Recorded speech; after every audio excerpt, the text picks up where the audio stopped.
Assalamualaikum warahmatullahi wabarakatuh.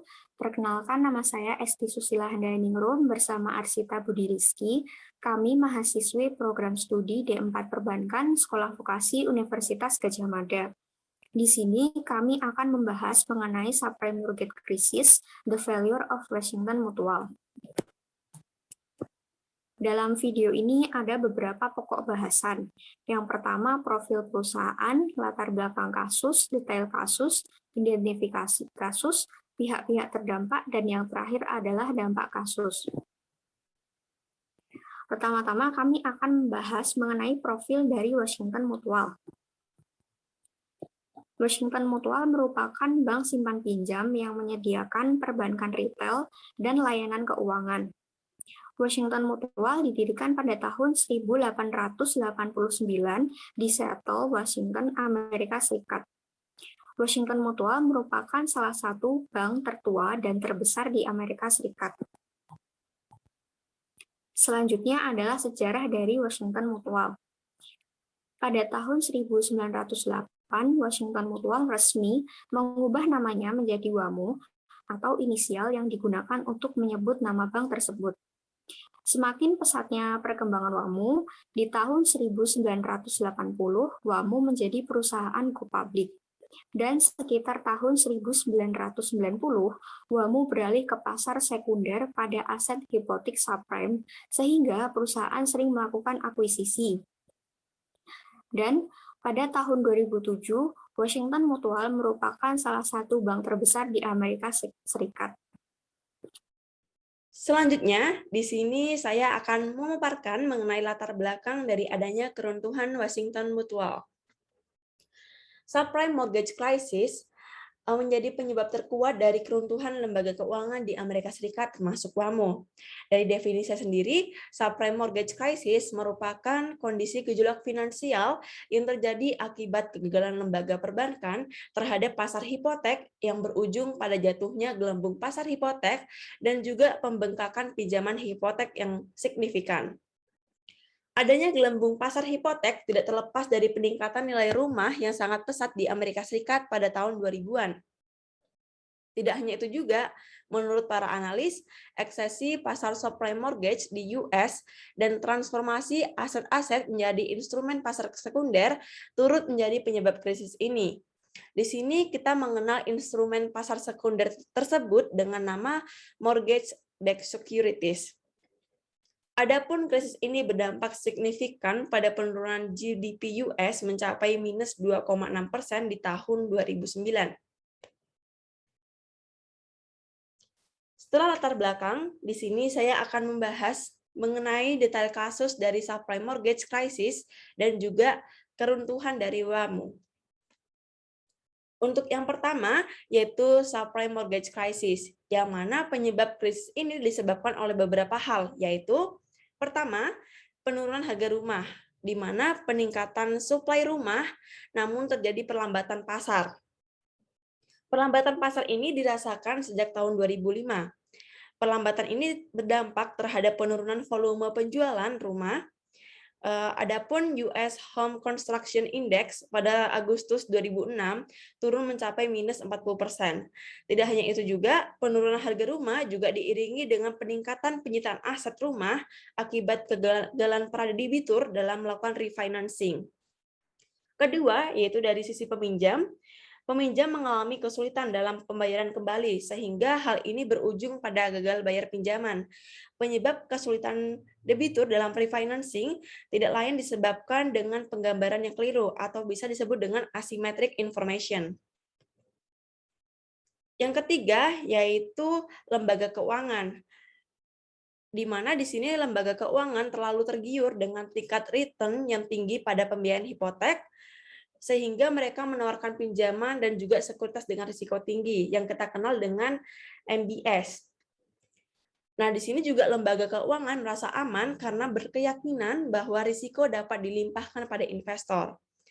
Nah, di sini kenapa lembaga keuangan merasa aman? Karena mereka mampu memperoleh pendanaan pembiayaan hipotek melalui sekuritas yang dibeli investor yang kemudian mereka salurkan dalam bentuk pinjaman hipotek atau subprime mortgage. Sehingga di sini bank yang memiliki modal yang kecil, mereka mampu memberikan pinjaman hipotek yang besar. Tidak hanya itu juga, karena modal tidak berasal dari milik bank sendiri, yaitu berasal dari investor. Nah, di sini bank memberikan kelonggaran persyaratan kredit karena apabila terjadi default, yang mengalami kerugian adalah investor. Nah, yang terakhir yaitu bank sentral. Di sini terdapat beberapa hal. Yang pertama yaitu bank sentral kurang concern dengan adanya aset bubbles. Lalu bank sentral baru mengambil kebijakan ketika aset tersebut pecah. Adapun dilihat dari sebelum-sebelumnya bahwa ketika terdapat tanda-tanda ketika aset bubble tersebut akan pecah, bank sentral tidak terdapat melakukan kebijakan moneter. Nah, selanjutnya di sini setelah mengetahui pihak-pihak yang terdampak, di sini terdapat timeline dari subprime mortgage crisis secara keseluruhan. Jadi, pada tahun 2001 hingga 2005 terjadi kondisi housing bubbles. Kondisi ini ditandai dengan peningkatan harga rumah dengan cepat dan diiringi dengan peningkatan demand perumahan. Dalam hal ini, pemerintah US juga membuat kepemilikan rumah lebih mudah diakses oleh masyarakat minoritas dan keluarga berpenghasilan rendah. Tidak hanya itu juga, masyarakat pada saat itu juga berpikir bahwa real estate berperan sebagai investasi yang tidak akan pernah kehilangan nilainya. Akibatnya, di tahun 2004, tingkat kepemilikan rumah di US mencapai 69%. Seiring dengan berjalannya waktu, bank dan pemberi pinjaman lainnya memperkenalkan persyaratan pinjaman yang tidak terlalu ketat untuk perolehan pinjaman ini, dan mulai meminjamkannya kepada banyak orang yang mana sebelumnya mereka tidak layak untuk memenuhi persyaratan pinjaman. Sehingga pinjaman ini disebut dengan subprime mortgage, karena memang dari debiturnya sendiri tidak layak. Tidak hanya itu, mortgage-backed securities menjadi sangat populer saat itu sebagai instrumen investasi karena investor merasa bahwa sekuritas tersebut mendanai praktik pinjaman subprime yang saat itu sangat menguntungkan. Sehingga saat itu juga para investor berpikir bahwa sekuritas tersebut aman dengan tingkat risiko yang rendah. Padahal sebaliknya, anggapan investor tersebut salah. Nah, di tahun 2005 di sini mulai ada bubble burst, di mana harga rumah mulai memuncak saat itu dan juga seketika mengalami tren penurunan. Kemudian di tahun 2006 dan hingga 2007 itu fase yang dinamakan dengan default and foreclosures increase, di mana fase ini ditandai dengan kolapsnya industri subprime mortgage dan banyaknya lender yang mengalami kebangkrutan akibat arus kas kering karena terjadinya gagal kredit yang sangat besar. Akibatnya di tahun 2008 ini dikenal dengan kondisi financial crisis and credit crisis, di mana di sini banyak sekali debitur yang gagal membayar hipotek sehingga menimbulkan sentimen yang buruk di pasar keuangan. Hal ini berdampak terhadap nilai sekuritas dari MBS mengalami penurunan, yang mana hal ini memicu krisis keuangan, yakni kondisi setiap orang ingin menjual dan tidak ada yang mau membeli sekuritas tersebut, yang menyebar di seluruh pasar modal dan juga perbankan. Efek dari adanya financial crisis ini juga menimbulkan adanya krisis kredit global. Krisis ini dirasakan secara jelas oleh individu dan juga pemerintahan dalam memperoleh pinjaman uang. Nah, yang fase yang ini yang 2008 hingga 2019, mohon maaf, 2008 hingga 2009 dikenal dengan adanya recession and subprime lenders go bankrupt. Di mana di sini Amerika Serikat mengalami resesi, di mana tren dari GDP mengalami penurunan. Lalu tidak hanya itu juga subprime lender yang terkenal seperti Fannie Mae and Freddie Mac, lalu Lehman Brothers, lalu juga WAMU mengalami gulung tikar. Masuk ke bagian selanjutnya, yaitu bagaimana kebangkrutan Washington Mutual berjalan. WAMU menjadi bank gagal ke-13 yang ditutup oleh Office of Thrift Supervision di tahun 2008. Secara umum, kebangkrutan WAMU tidak terlepas dari terjebaknya WAMU dalam bisnis subprime mortgage yang saat itu booming di tahun 2000-an. Adapun kebangkrutan WAMU telah diketahui sejak awal melalui tingkat keamanan dan kesehatan bank yang bermasalah akibat portofolio berisiko tinggi yang bersumber dari subprime mortgage dan juga credit card. Nah, di sini dapat dilihat dari alur kegagalan WAMU sendiri yang diawali tahun 2001 hingga 2005, di mana dapat dilihat bahwa WAMU kerap melakukan akuisisi terhadap perusahaan pinjaman. Nah, di sini pada tahun 2001, WAMU mengakuisisi Dime Bankrupt dan Fleet Mortgage, di mana akuisisi tersebut mampu menjadikan WAMU sebagai pencetus hipotek nomor 1 di Amerika Serikat. Tidak puas hanya berfokus di subprime lending, di tahun 2005, WAMU mengakuisisi Provident Financial yang merupakan perusahaan penerbit kartu kredit tanpa agunan bagi debitur subprime. Di sini dapat dilihat bahwa di tahun 2001 hingga 2005, WAMU sempat menjadi bank terbesar akibat bisnisnya tersebut dengan menawarkan pinjaman yang mudah. Akan tetapi di tahun 2006, di sini WAMU mulai merasakan perlambatan bisnis melalui kerugian sebesar 48 juta dolar pada bisnis pinjaman rumah. Hal ini mengakibatkan WAMU melakukan efisiensi dengan PHK pada hampir 10.000 pekerjanya. Nah, di sini pada April 2007 mimpi buruk pun terjadi. Menurut laporan kuartal 1 tahun 2007, WAMU mengalami penurunan profit mencapai minus 20% year on year, di mana kerugian ini masih berjalan hingga pada Desember 2007, WAMU mengeluarkan kebijakan dividen untuk memangkas dividen sebesar 73%. Hal ini mengakibatkan saham WAMU memperoleh sentimen negatif sehingga harga saham berada di level terendah.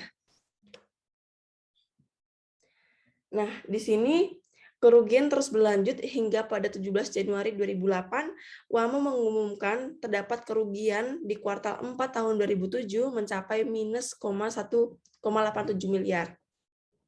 Kerugian ini berkepanjangan mengakibatkan WAMU menerapkan PHK pada 1.200 pekerja dan penutupan 260 kantor cabang pada 17 Juni 2008.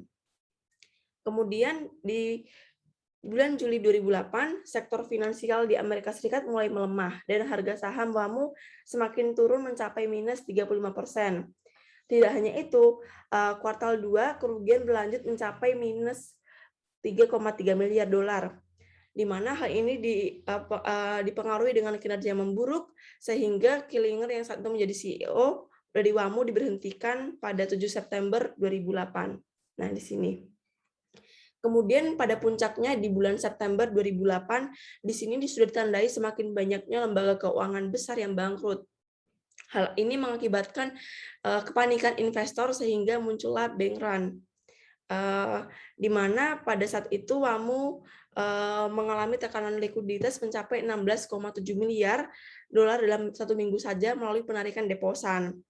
Lalu, melalui insiden tersebut, di tanggal 26 September 2008, WAMU resmi dinyatakan bangkrut dengan total aset gabungan sebesar 307 miliar dolar dan deposito sebesar 188 miliar dolar, yang kemudian akhirnya nanti WAMU diakuisisi oleh JP Morgan Chase sebesar 1,9 miliar dolar melalui FDIC.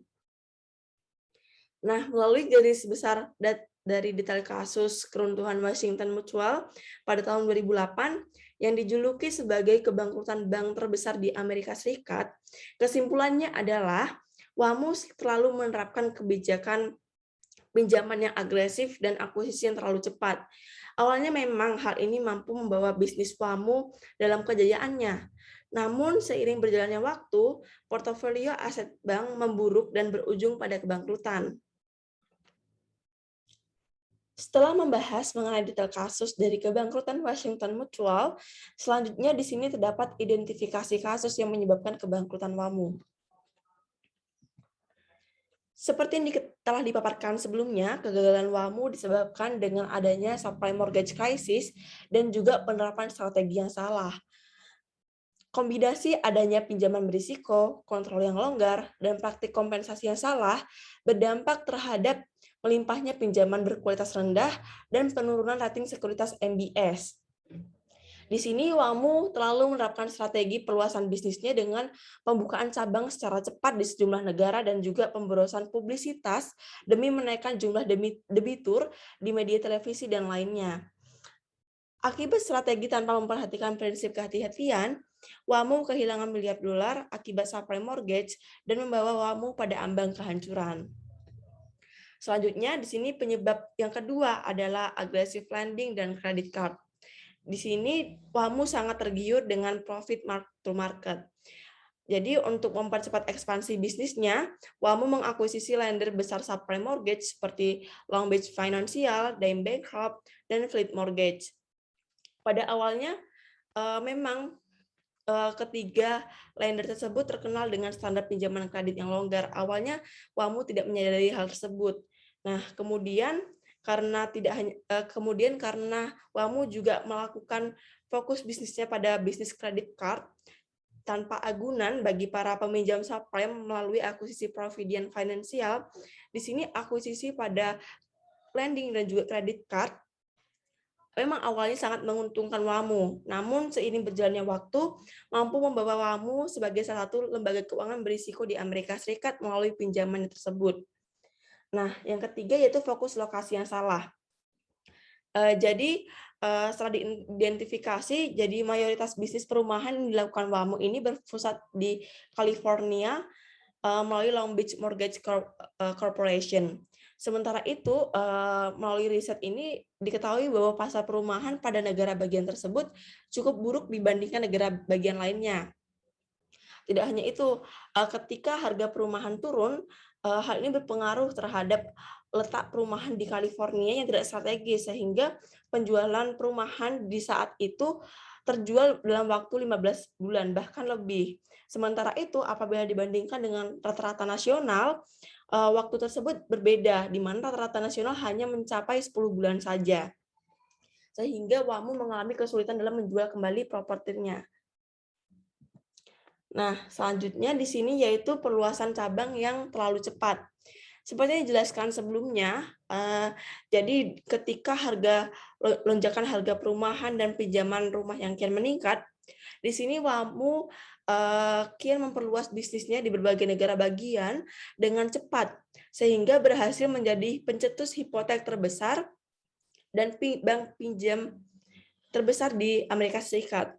Akan tetapi, perluasan cabang ini justru menjadi bumerang bagi WAMU di kemudian hari, yang mana hal tersebut berdampak terhadap banyaknya subprime mortgage dengan kualitas kredit yang rendah dan penempatan lokasi perumahan yang buruk.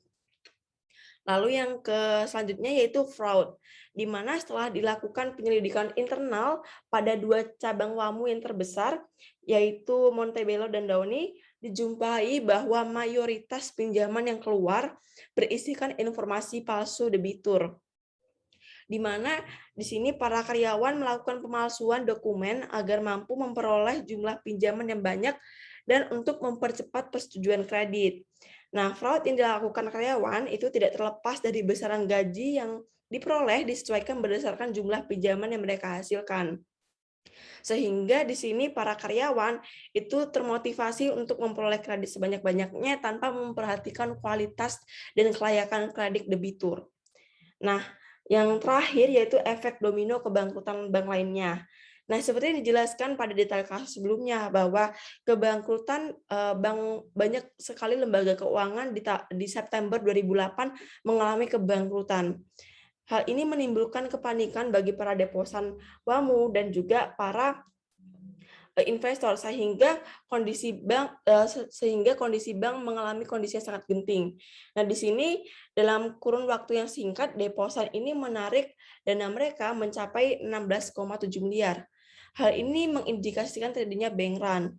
Kondisi bank run ini berdampak terhadap tekanan likuiditas yang pada WAMU, sehingga FDIC mengatakan bahwa WAMU tidak memiliki dana yang cukup untuk menjalankan bisnis sehari-harinya.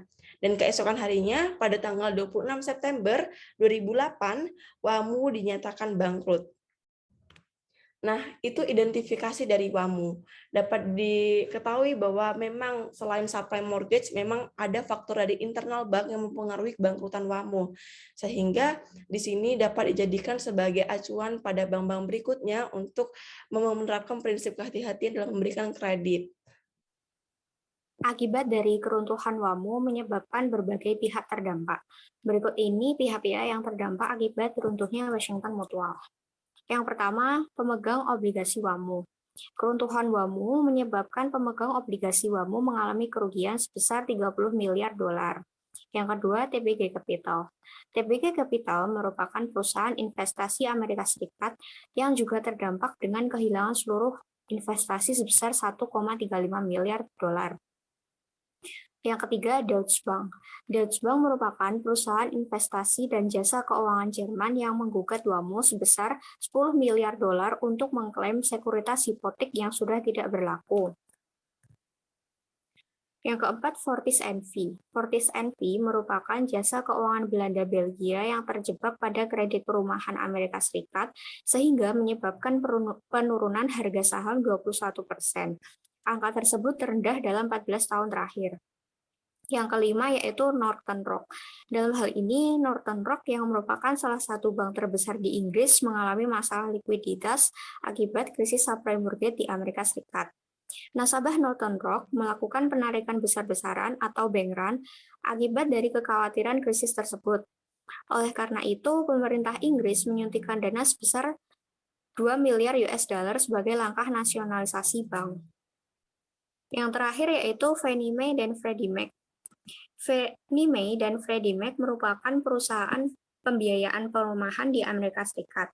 Freddie Mac memiliki utang sebanyak 1,5 triliun US dollar, sedangkan Fannie Mae sekitar 700 miliar US dollar. Kedua perusahaan menjamin 5,2 triliun US dollar utang atau 40% dari total nilai kredit perumahan di Amerika Serikat. Akibat krisis tersebut menyebabkan penurunan harga jual perumahan akibat keruntuhan WAMU.